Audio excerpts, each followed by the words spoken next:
coming up on the Rockbridge Report.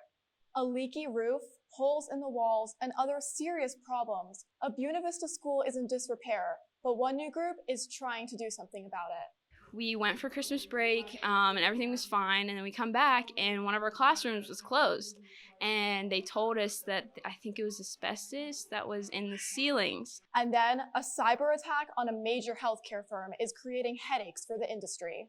It shows how vulnerable our whole system is and how dependent we are on the internet anymore. And later, same business, new location, and a new partnership too. We'll be live on a scene to show you where Seasons Yield will be selling their popular bread and pastries next year. And after that, Madison Carlin will bring you your weekend forecast. All that and more right now on the Rockbridge Report. Live from the campus of Washington and Lee University with news from Rockbridge County, this is the Rockbridge Report. Welcome to the Rockbridge Report. I'm Chuck Rutberg. And I'm Claire DiChiaro. We start tonight in Buena Vista, where its schools may finally get the attention they haven't gotten in years. A committee is identifying possible renovations for BB schools. The Rockbridge Report's Mackenzie Kane visited the one in the worst shape. The Perry McClure Middle School building in Buena Vista is over 100 years old. Rust covers the window frames. Boards cover holes in the building, but that hasn't stopped birds from getting in and flying around the school. The ceilings also leak. There is, deferred maintenance, decades of deferred maintenance, and frankly, our children deserve better. About 900 students attend Buena Vista Public Schools. 140 of them attend the middle school. But 65 eighth graders must attend classes inside the Perry McClure High School. Superintendent Anthony Francis says that's because school officials have closed parts of the building to students. The biggest concern right now is probably the roof. This is a flat roof and it's very old, and we're very concerned that, with leaks and structurally. Last month, the school board approved the mayor's proposal to create a school facilities committee. The 6-member committee will include members of both city council and the school board. They will make recommendations about renovations and possible new construction. The last consultant came back and said to build a new school would be about $55 million.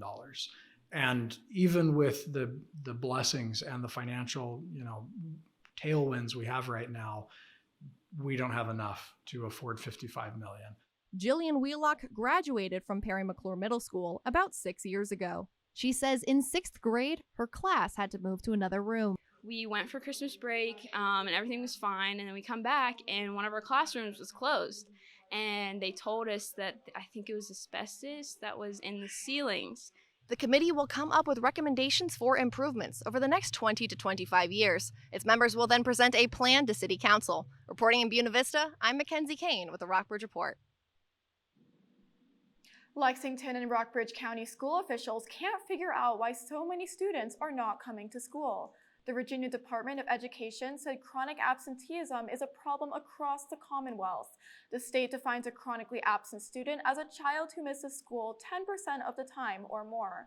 Last year, nearly 14% of Harrington-Waddell Elementary School students were considered chronically absent. The city and county school districts are trying several approaches to boost attendance. In the elementary schools, students compete in attendance competitions for ice cream parties and longer recesses. Modine Manufacturing Company is adding 211 jobs in the next 5 years at its Collarstown Road factory. The $18 million investment includes the addition of 40 to 100 jobs by the end of August. Modine makes cooling units for centers that process internet data and provide cloud-based storage. Plant manager Thomas Johnson says there will be openings for assembly line workers, engineers, HR professionals, technicians, and sales representatives. County Economic Development Director Brandy Flint says the average salary will be $48,000 a year. The healthcare industry is hobbled after a recent cyber attack against a major healthcare firm. This hack is causing major financial headaches for the industry. But that isn't the only concern for federal investigators right now. John Lawrence reports. The Department of Health and Human Services is going to put Change Healthcare on the operating table. The system is fragile to fraud and computer hacking, and that's what happened in this case. Last month, Change Healthcare was hit with what the American Hospital Association calls, quote, the most significant and consequential cyber attack on the U.S. healthcare system in American history. It shows how vulnerable our whole system is and how dependent we are on the internet anymore. The insurance billing firm is involved in roughly 1/3 of U.S. patient records, and the HHS will investigate into whether Change Healthcare properly protected their data in compliance with the Health Insurance Portability and Accountability Act. Meanwhile, if you're looking at a copay discount card, you're probably not going to be able to use that at this point in time until the system is fixed.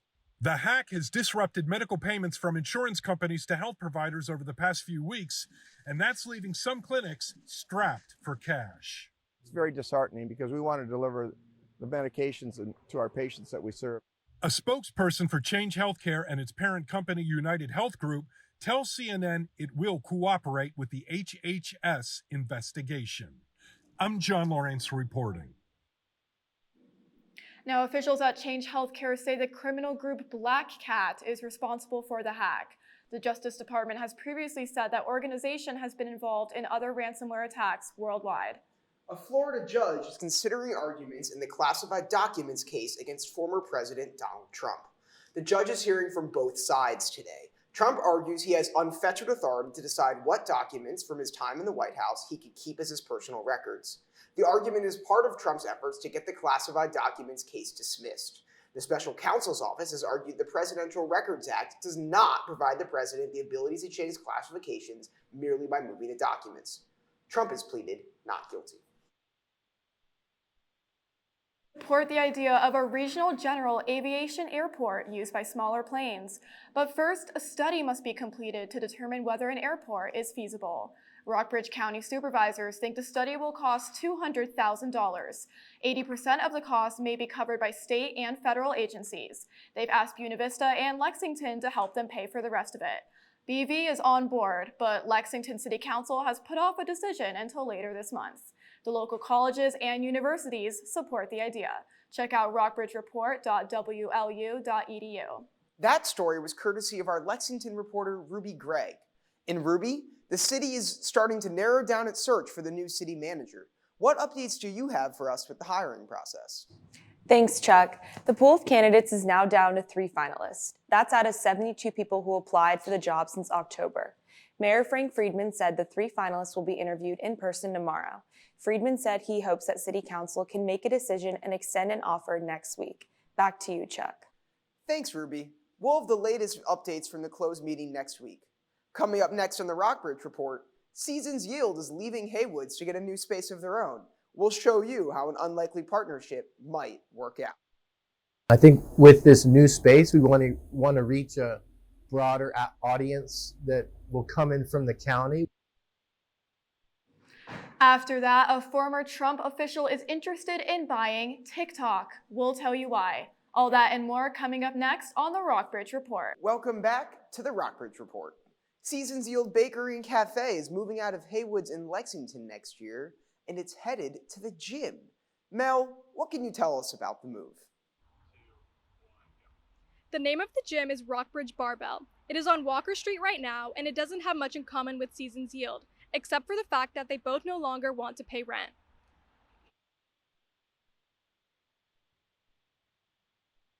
Red Dowdell owns the gym Rockbridge Barbell, and Daniel Shear owns Seasons Yield Farm. They have often joked about combining their businesses, and they're about to do it. In 2025, they plan to move into a building they bought on North Main Street, where their businesses will be separated by a soundproof wall. You won't,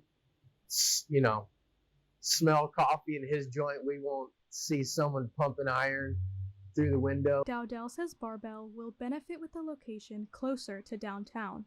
I mean, we're going to be right across the street from W&L and right across the street from VMI. Shear says the move provides Seasons Yield with the chance to own its space instead of renting. The new location will provide the business with double the capacity it has at Haywoods.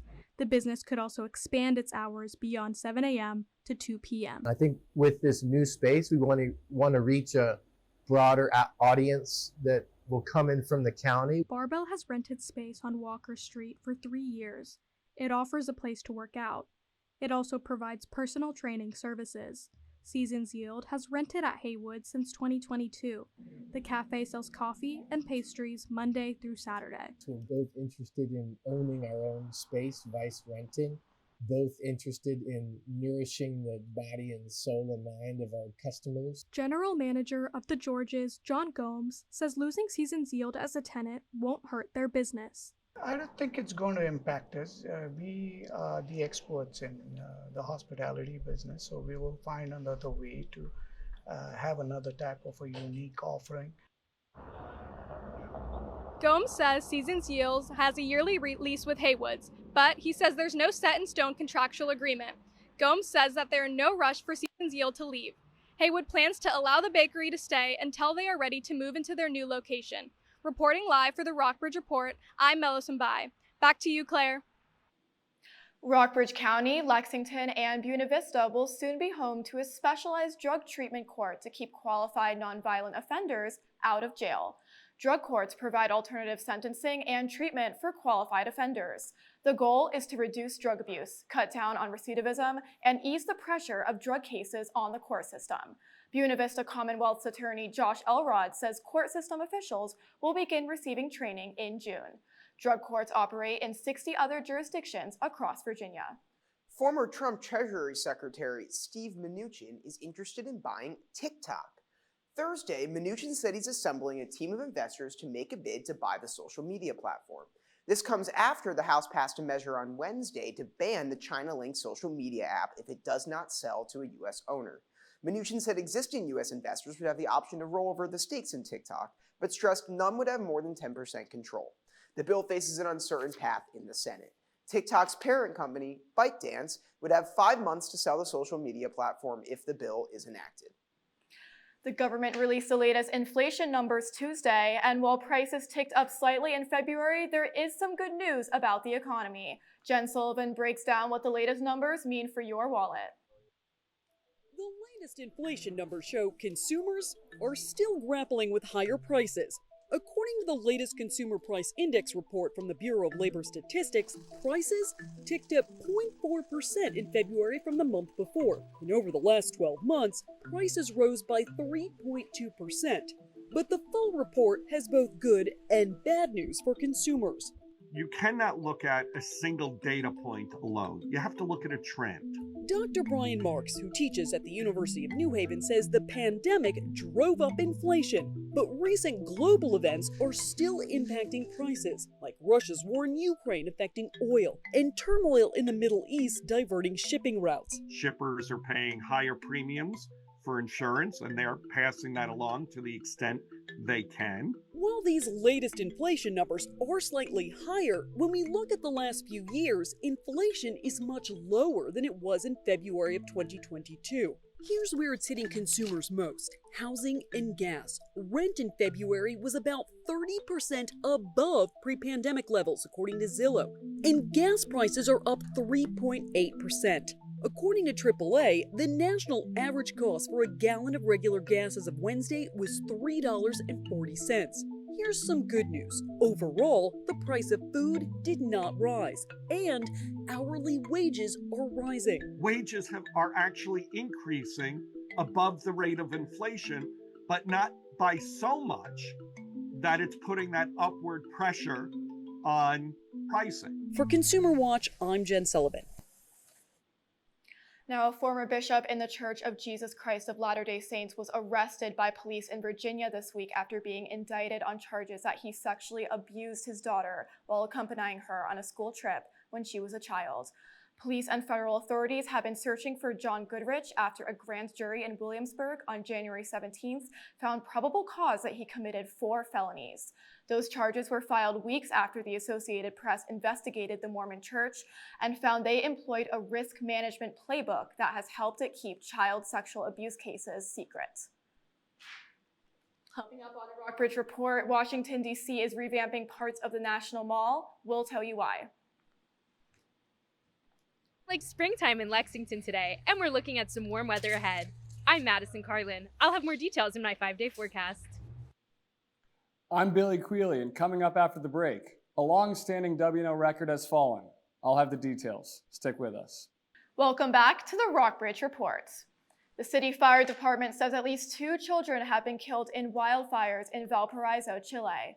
The victims were between 10 and 15 years old. The wildfire has affected at least 6 acres. The Chilean government had previously ordered the evacuation of the area due to the wildfires. Authorities say between 15 and 40 houses have been impacted so far. Back in February, Chilean authorities said at least 132 people were killed in a wildfire wave in Viña del Mar. Well, W&L students have been out soaking up the sun a lot these past few days. Madison, can we continue to do that next week? It's certainly warmer than this morning. I could see my breath on the way to class. Yes, the warm weather will continue. We are moving to a live shot of lovely Main Street. Let's get into today's weather. It is a hot 77 today. Last night's low was 32 degrees. Our barometric pressure today, 30 and 400th inches. Wind speed up to 9 miles per hour and humidity resting at 29%. Let's see what's on our radar map. We can see some clouds and scattered showers making their way to Lexington from the southwest near Roanoke. Let's see how the regional weather is doing today. Alrighty, Lexington, Stanton, and Buena Vista, all at a nice sunny 74. Lynchburg, very warm today, 78. Charlottesville, it is hot today, 80 degrees in Charlottesville. Covington, a lower 67, and Roanoke, a nice 77 and sunny. Let's look at our 5-day forecast. Tomorrow, temperatures still high with a high of 76, but we can expect some light showers. Tomorrow's low is 48 degrees. This weekend, the sun is out with highs in the 60s. Lows dropping a bit in the 40s and 30s. The sunshine continues into next week with Monday and Tuesday cooling down a little bit in the 40s. Monday's low is 27 degrees. Tuesday's low is 30 degrees. Make sure you enjoy today's sunshine and you can look forward to some nice weather this weekend. Back to you, Chuck and Claire. Up next on the Rockbridge Report, we'll have the latest on spring sports with head coach Ted White's thoughts following baseball's overtime thriller. And later, Washington, D.C. is cutting down some of their popular cherry blossom trees. We'll tell you why next on the Rockbridge Report. Welcome back to the Rockbridge Report. Spring sports are well underway. Claire? That's right, Chuck. And for WNL, there have been several ranked matchups over the last couple of weeks. Yeah, Claire. Just yesterday, the Generals baseball team hosted the #1 team in the country for Division III Shenandoah. Our very own Mackenzie Kane had a chance to speak with head coach Ted White after the extra innings thriller. Good evening, Rockbridge. I'm here at Washington and Lee University's Cavendick Smith Field, where the Generals baseball team just took on the top-ranked team in the country, Shenandoah University. Now, the team fell just short in extra innings, but they did not go out without a fight. Joining me here on field is head coach Ted White. Coach, tell me what you saw on the field today.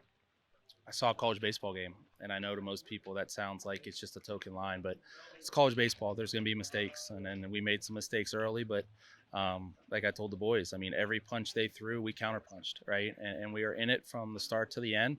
Just came up a little short. You know, they made the pitches when they needed to. They had the big at-bats when they needed to, and it's a credit to them. I mean, they're a very good team. They're a top of the league team for a reason, and we're still trying to figure out how to get around those guys a little bit. Now, Coach, this is not the last time this team will be facing the Hornets this season. In just a couple of weeks, you are on the road for another matchup. What takeaways do you have from this game to prepare you for that one? It's just familiarity. I mean, at this point, they have so many 6-year and 7-year guys on that team that, you know, we know who they are, right? The beautiful thing for us is we got a lot of young guys contributing, and they got to adjust to what we're doing. So, you know, baseball is just an ebb and flow. So right now, I don't know if we're going to really worry about Shenandoah till they're the next team up. So we're going to just come out tomorrow and have a pretty late day of practice and try and bounce around the next 2 days before Macon comes to town. Well, thank you very much, Coach. I appreciate your time, and I wish you the best of luck this season. And signing off with the Rockbridge Report, I'm Mackenzie Kane.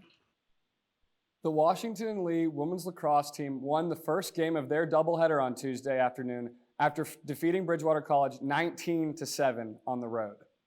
In the second game later in the day, the Generals beat down on Eastern Mennonite University by a whopping 20-goal victory. Senior Hannah Bishop scored her 185th goal of her career, which now puts her atop the all-time scoring leaderboard in women's lacrosse history at the school. The VMI men's lacrosse team opened up conference play last Saturday with an 18-7 loss at home against Long Island University. Will Duffy still notched 2 goals and an assist for the Keydets. They have a chance to find their first conference win this Saturday when they travel to New York to play Siena College. SVU baseball lost to Hampton-Sydney College at home Tuesday, 12-1. The team travels to North Carolina to play Brevard College tomorrow, and they'll face off against Washington and Lee next Tuesday here in Lexington. The Rockbridge County High School men's soccer team got off to a rocky start of the season as they fell 8-0 against Salem High School on Tuesday. They have a chance to pick up their first win of the season when they travel to Stanton tomorrow night. Perry McClure High School varsity baseball started their season with an 18-4 loss on the road at Nelson County High School on Monday. The Fighting Blues have their home opener against Bland County High School tonight at 6 p.m. That's all for sports, Claire. Back to you. Thanks, Billy. Now, the annual National Cherry Blossom Festival in Washington, D.C. starts next week. But after it's over, the National Park Service plans to cut down about 300 trees, including the iconic Stumpy the cherry tree. As Kelly Lynn reports, it's part of a 3-year plan to restore seawalls around the tidal basin area and along the Potomac River. If you visited the tidal basin recently, you may have spotted this. We're noticing a lot of debris washed up here. I could tell that something's not quite right. Mike Litterist of the National Park Service tells me twice a day, high tides force the water in the tidal basin to flow over the existing seawalls and onto the surrounding grounds. The daily deluge has created major damage. Since the time they were built, some of them back to the late 19th century, they've been settling. We've seen about 5 feet of settlement in some places. At the same time, the water levels are rising, and we are now seeing water 6 feet above where it was originally. The rising water has also badly damaged many of the surrounding cherry trees. The Park Service says it now must remove 159 cherry trees, including the social media sensation Stumpy. NPS intends to replant 274 others and use mulch from the cut-down trees to spread at the base of trees throughout the park. It's all part of a 3-year, nearly $113 million rehabilitation project. We're going to rebuild the seawalls. We're going to make them higher so that so they keep the water where it's intended to be. It looks like it's long overdue, so this will be great. That's all for the Rockbridge Report. Thanks for watching. For more local and national, check out our website, rockbridgereport.wlu.edu. And join us next Thursday for another half-hour edition of the Rockbridge Report.